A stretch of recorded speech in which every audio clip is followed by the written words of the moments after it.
একজন মিথ্যুকের সাথে ৫ দিন চলার পর মিথ্যে বলাটাকে আর পাপ মনে হয় না। একজন নেগেটিভ মাইন্ডেড মানুষের সাথে ২ দিন চললে বিষণ্ণতা শরীরে বাসা বাঁধতে বাধ্য।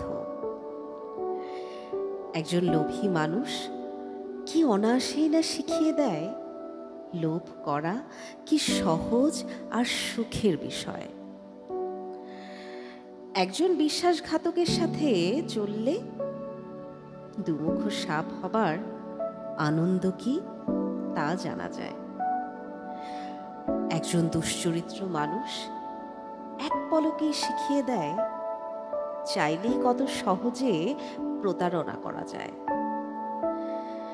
একজন হিংসুটের সাথে দুবার কথা বললেই জানা যায় কি করে বন্ধুর পেছনে গিয়ে কথা বলতে হয়। নিজের অজান্তেই কেমন করে যেন আমরা তার মতোই হয়ে যাই যার সাথে আমরা সময় কাটাই। তাই তো বলা হয় সৎসঙ্গে স্বর্গবাস, অসৎসঙ্গে সর্বনাশ। সঙ্গ বেছে নিতে হয় তাই খুব সাবধানে।